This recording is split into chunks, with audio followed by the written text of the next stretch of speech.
great. 20 years strong, Columbia is great. Wildcats in the house, let's rise and shine. In Cardinal and gold, it's our time to grind. From the first day we stepped on this scene, with dreams in our hearts, we knew what we gleaned. Running through the hallways, spirit so loud. Together as one, we'll always be proud. Athletics on fire, each team taking flight. Chasing every goal under the stadium lights. From the field to the court, we bring our A game. Hear the roar of the crowd, they calling our name. Wildcats forever, we're screaming so high. Good afternoon, Wildcat Nation. It's time for episode 26 of the Wildcat Way Podcast. Thank you for joining us. We want to shout out our Wildcat Way sponsor, Moxie Java of Nampa. They're taking on our Wildcat Way sponsorship for the Pillar of Integrity. My name is Wyatt Pluggy, and I'm your host today. Will each of you please introduce yourselves and tell Wildcat Nation what grade you're in and what you all participate in at Columbia High School? My name is Avery Barrett. I am a senior this year and team captain on the team. I'm also in National Honor Society as well. My name is D'Angelo Moreau. I'm a junior here at Columbia High School. I'm one of the captains also on Wild Pride, and I'm an FCCLA. Yeah, we have a big competition this weekend as we host district dance competition. Does hosting the event add any extra things you're in charge of? Does that add pressure at all? I think it also adds some pressure, especially getting everything ready. We're here tomorrow, getting everything ready pretty late, and then waking up first thing in the morning to compete. I do think it's nice, though, because we do get home floor advantage. We know that floor like no other, so that's an advantage of hosting. Yeah, something to be proud of, but not wanting to put pressure on you guys. Our Wild Pride dance team has won back-to-back state championships. What do you think separates the Wildcat Pride program from other teams in the state? So I think one of the things that separates us from other teams in the state is our courage and pride to go to practice every morning. A lot of teams, they go maybe like twice or three times a week and don't really have the shares or alternates that I've heard. And we show up every morning, some days after school. And a lot of our kids on our team are also studio trained. So they wake up first thing in the morning, go to school, and then also go to practice after school as well to continue the training. I also think that our coaches separate us a lot. I think we have very talented coaches and coaches that are very passionate about our team. They care about us as people. They care about us as athletes. So having coaches that are willing to go the extra step to get us that championship, I think separates us a lot. Yeah, and being three-time state champions, that doesn't happen overnight. Like, you guys must work extremely hard. Can you describe what level of commitment you have to give to your program to achieve that? Commitment is very strong on this team. We do a lot together all the time. I mean, we're here before school even starts until halfway through the first period. We're there at basketball games. We're cheering everyone on. Just showing up to every event too, even as a team, not as a team, just committing to the whole high school experience and cheering all of our teams on especially. Yeah, especially what she said, like we don't just go to practice and then go to our competitions. Like we show up for every other sport here at Columbia, all the way from basketball to football. We also show up to cheer competitions just to support other sports as well. So not just commitment for ourselves, but for our community. Yeah, that's great. You guys have 4 different categories that you guys are competing in this weekend to try and make it to state. And at the start of the year, how is it determined what those routines are going to look like for each different category? And do you try and make them as difficult as possible, or how does picking your routine work?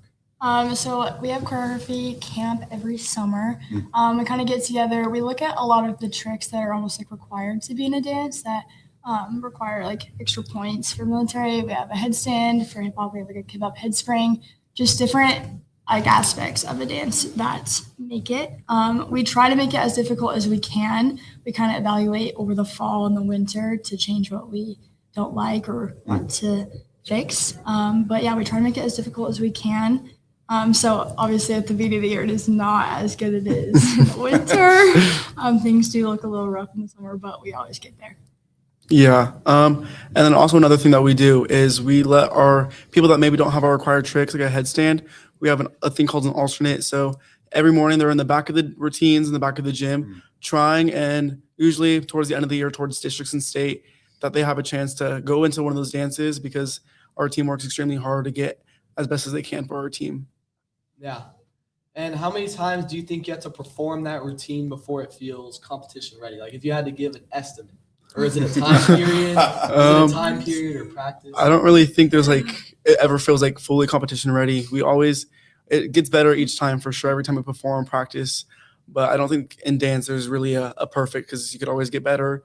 Like if your turn's fully hit, you just make them harder. So it's fully just leveling up each time. I mean, I think we're like changing things all the way up until state week. Things literally change every single practice. So I don't really think there's a number on that. It's also just like mentally when we feel prepared. So yeah, I get that. Do you guys like study film? Like, do you guys record like your practices and stuff and study film? And yeah, so like our council, like a lot of times, like when we like do basketball games or like football games, we have like our videos, and then our council like puts people in green or like red. So like you like compare and contrast each other to make us look like a unit, because like technically we're a drill team, so we're trying to be as unified as possible. yeah. And in dance, how do you handle mistakes, and how do you learn from them to improve your routines? Because from what I gather, mistakes make you lose points in competitions.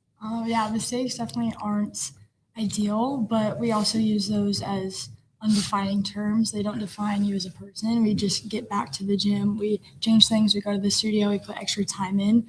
We see what we made a mistake on and just push even harder to fix it. Yeah, our team is a very big support system. Obviously, on the competition floor, if you make a mistake, you do beat yourself up about it a little bit, because it does bring our score down just a little bit. But having our support system as our team, our coaches especially, like there's a great people and community here at Columbia. So just learning from them and keep going. Yeah, and what goes through you guys' minds before you do step on the floor to compete? Do you have any traditions or stuff you do as a team before every dance? Yeah, so me especially, like a lot of our teams are captains of each dance. We huddle up in a circle and we like say what they need to go over and what we should work on and focus on. And then we have our pump up chant, and then we also pray before we go out on the floor.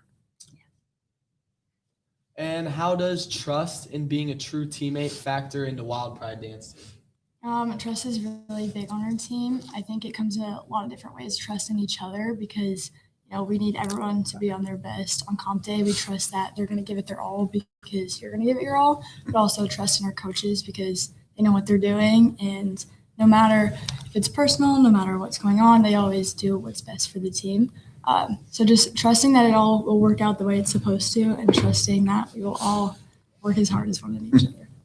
Yeah, and would you say that your guys' culture as a dance team, what would you describe that? Like, is it fierce? Like, is it very loving? Like, what would you describe your guys' culture as a team, from the coaches to the players? Definitely from like our coaches' perspective, like the coaches to the dancers, I think it's mostly like just straight love. They want the best for us. And then our team is very competitive. So I would say we're like more fierce because we just want the best outcome for ourselves as possible.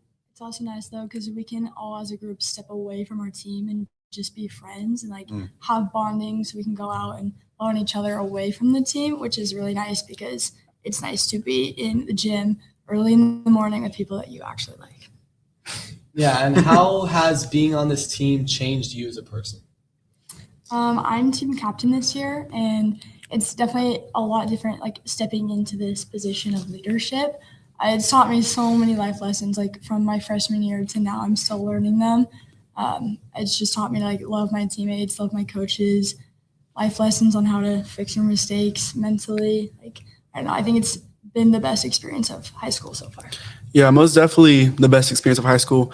Like freshman year, like some people get in this drought of high school, don't do their grades very well. I was on the team freshman year, and my grades probably weren't the best. But going onto this team, we became academic state champions last year as well. So getting our grades up, learning to be a student athlete is also a big part of being on a team here at Columbia. Doing those things and being involved in the school is also changing as a person for sure. Yeah, and if the team had a motto this year, what do you guys think it would be? Our motto is actually B4M. It stands for Back for More. We're trying to go for our 4th state championship in a row. So that's what the 4 is in Back for More. Yeah, and then we also have pressures of privilege. We've been saying all year that some teams are coming for us, fighting for that to get their own state champion title, but pressures of privilege, and we just keep trying every day. You got targets. Yes, we Oh, do. yes, we do. Yeah. And what do you think the competition schedule looks like for you guys this weekend? What teams are you going up against? What teams are the tough teams?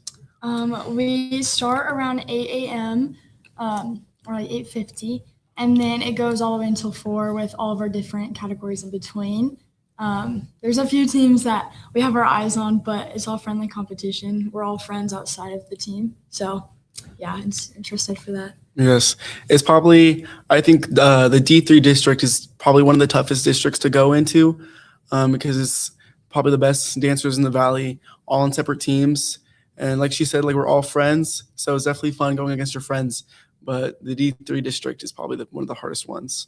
Did you get scheduled at the right time slots that you wanted? Because I would imagine like with judges, like if you're going up first, it's harder because then there's so many teams behind you. Yeah. Did you get scheduled where you guys are hoping to get scheduled?